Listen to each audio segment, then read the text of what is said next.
Well, Raw sucked this week. Last week it was pretty good. You had some entertaining shit like Cesaro becoming a Heyman guy, Paul Heyman promo. You had a lot of good moments. No good matches last week, but a couple good moments, which made for a decent show. Not great, a decent show. I mean, it's hard to have a good fucking show when there's no good matches. But last week I enjoyed myself. You know, the crowd was good, and I had a good time, and it really set up for the future too. But this week sucked, and I did not enjoy myself this week. So we start off the show. I'm not gonna review the Ultimate Warrior stuff either. I mean, that's not really reviewable, so I'm just gonna leave all that out. Um, so we get started off with RVD defeating Del Rio. Sort of ironic since this is a match RVD left on in 2013. This was his last match in 2013, but this match was pretty. It was okay, maybe decent match here. Pretty fast paced. So yeah, I guess it was a decent match. So I'll give it a decent match. A decent rating, I guess. But it was fast paced and no rest holds. I like matches that have no rest holds in them. I don't think there was any rest holds or none that were too long that I can remember. So when you get a match like that, it's hard to give it a negative review. A little bit of a botch by RVD, where he jumped up on the second rope to do a kick, and he like slipped a little bit, and it looked pretty awkward. But when you do a lot of high flying moves like that, you're gonna have more botches than some guy who just does a bunch of easy boring moves. So this match was a decent match here. Then we get news that Bryan is not on Raw. And why is he not on Raw? 'Cause he's on a fucking honeymoon. This is unacceptable. You cannot miss Raw because you're on fucking vacation. You're the fucking champion, alright? People are telling me on Twitter, oh, just give him time off. He deserves a day off. Go after fucking SmackDown. They tape SmackDown on Tuesday. You got Wednesday, Thursday, Friday, Saturday, Sunday. You got 5 fucking days to go on vacation. Have a good time with Brie Bella. Yeah, get down with Brie Bella for 5 days. But no, he's gotta fucking miss Raw. I love Bryan. He's a great wrestler. But I gotta bash him for this. I bashed Rock when he wasn't there. So I gotta bash Bryan because he's not here. And it's not acceptable. It's unacceptable. You're the fucking champion. You should be on the show every week, or at least every week they want you, on the show. It's one thing if you're off the show for storyline purposes, but this is not storyline purposes. At least I don't think it is. So, unacceptable here from Bryan. Then we get this backstage segment with, Toys R Us, bunch of retardation here. Big E and Sheamus are like, oh, I want to win the contest. No one want to win the contest, so they're going to run around Toys R Us, taking selfies of themselves with fucking action figure toys.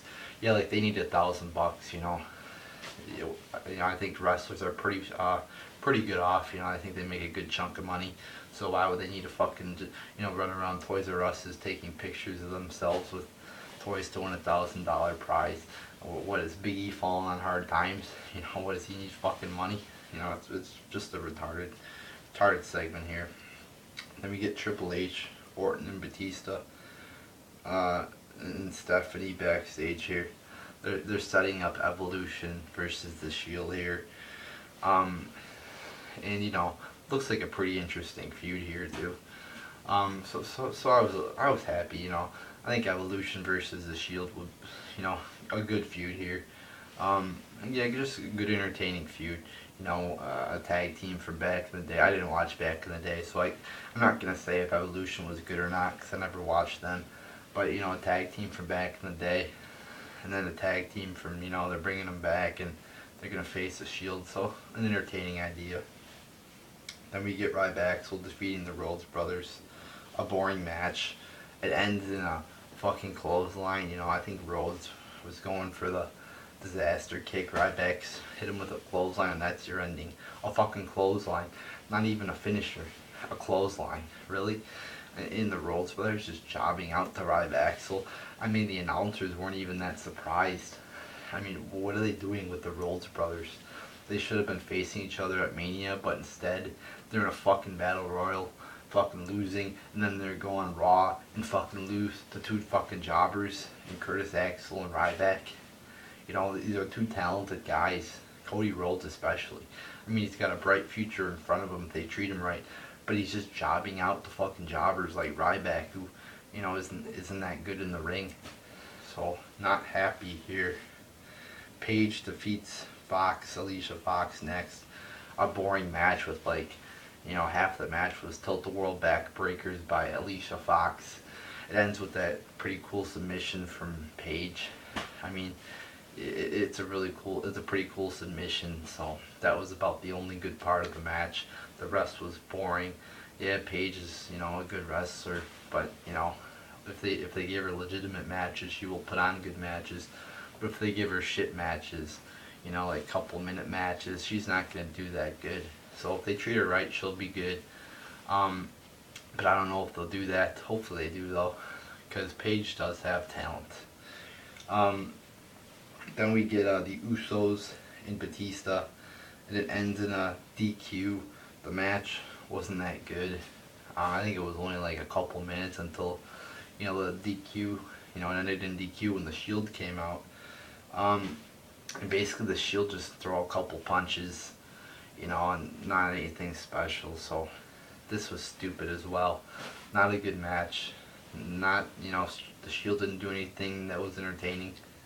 So yeah, this segment was boring.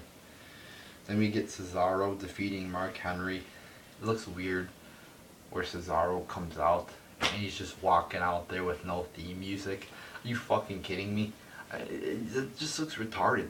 You know, Heyman's like, here comes Cesaro, and he just walks out there with no theme. And after the match, he wins. No theme music plays. Just play his old theme. You know, I think it was called Miracle or something. You know, it was a good song. I liked it. Just play that theme. It's 10 times better. It's 100 times better than no theme at all. Just fucking play a song. Play any song. Play a religious song. I don't fucking care. Just play a fucking song. You know, what's their solution? You know, maybe they're looking for a theme. Well, let's just play no theme at all. Yeah, great idea, guys. It looks retarded as hell. So Cesaro defeats Mark Henry. The match was alright. I mean, I guess that's being pretty generous. It was just like 10,000 uppercuts from Cesaro, and then a neutralizer, which was pretty cool on Henry. He did it on Big Show on SmackDown, which was cool as well. But I mean, it was just like a bunch of uppercuts, a neutralizer, and that's it. So, I mean, I'm being pretty nice when I say it's okay. But yeah, I mean, not anything, you know, to jump out of your seats at. I mean, it was, you know, the only cool part was really the neutralizer, where Cesaro, you know, showed he was pretty strong, and he is. He's very strong. So yeah, okay at best here. Then Rusev defeats Woods. It was like a minute long. Again, I've said this before. Whenever Woods loses, I celebrate. So this was a good result here. You know, Woods jobbing out in like under a minute. So you know, I can't complain. You know, I like when Woods gets his ass kicked. You know, and that's a, you know, when that's a problem too. You know, when WWE's guys are so annoying. You know, when their baby faces are so annoying that you're actually, you know, really getting into it when they lose. That's not how it should be, but, you know, I'm happy that he lost. So I'm not going to bash this too much. I mean, it should have been a little bit longer, but nice to see Woods get his ass kicked, and R-Truth a little bit too at the end.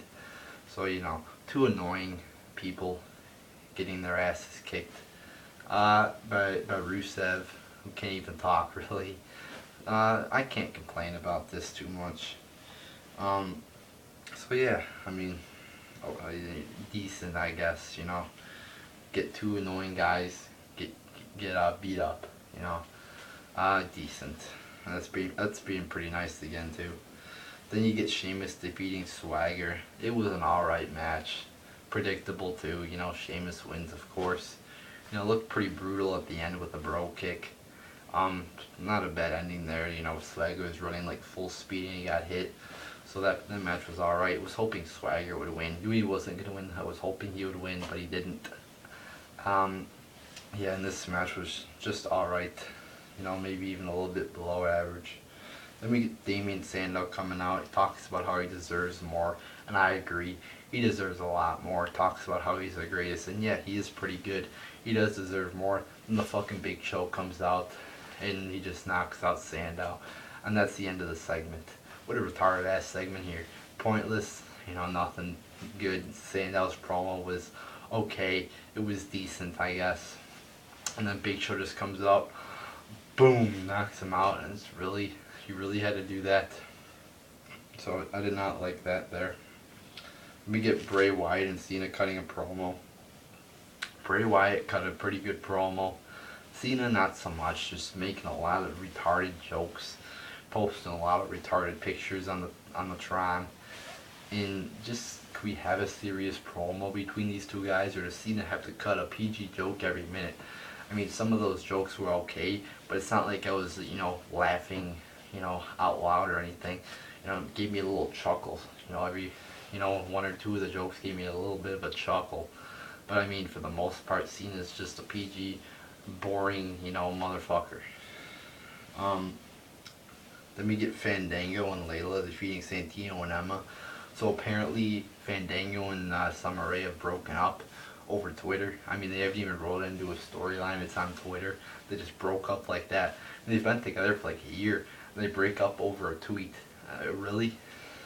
What retardation there? I mean, at least put it into like a storyline how they break up. Instead they just do it on Twitter over like 2 days. But anyway, Layla's wrestling like this dress, this dancing, you know, attire, and there's feathers flying all over the place. What the fuck is that? That seems like an indie promotion right there. I mean, that just makes WWE seem like shit. The match was retarded ending. The ending was like one of the, I think Emma was standing on the rope, the second rope, and Layla just like pulled her down or something, you know, hit her leg so she fell back, and that was the ending. It was just a horrible ending to a horrible match.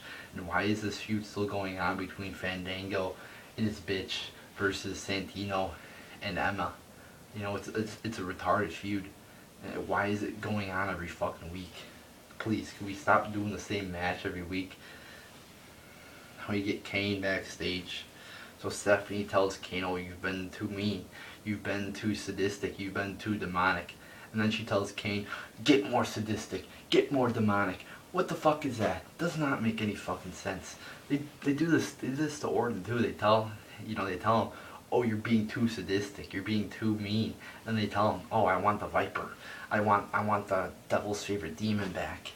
But you just told him you wanted him to be, you know, a better, you know, you wanted him to be a better director of operations. So it just makes no sense. You know, it looks a little bit of a better storyline here with Kane actually becoming what he's supposed to be, a demonic monster from hell. You know, I hope he does and fucking chokeslam Stephanie to a fucking flame, you know, fucking table. That would be fucking awesome. Then we get Barrett defeating Ziggler. It was good. A good match, but not awesome. Like the crowd was chanting, this is awesome. It wasn't awesome. It was good. Alright. Best match of the night between Barrett and Ziggler. And Barrett looked pretty good too. I gotta give him credit. He did look pretty good in this match. Then we get the main event. The Shield defeat a bunch of jobbers. It was really one cool spot where Rollins took out everybody with his somersault over the top rope. And then, you know, the jobbers beat up the Shield. Then Evolution comes out. I guess it was alright with Evolution. You know, decent where Evolution came out. You know, guess it was cool to see him back. You know, not a great ending or anything, but it was decent. A decent ending with Evolution coming out at decent at best. A little bit of a botch there with Orton's RKO off the Batista bomb, but you know, a beat down that wasn't that good. I mean, it was okay. You know, a little dragged out, but this show was boring. It sucked. The ending was okay, But overall, this show was fucking boring. So there you go, people.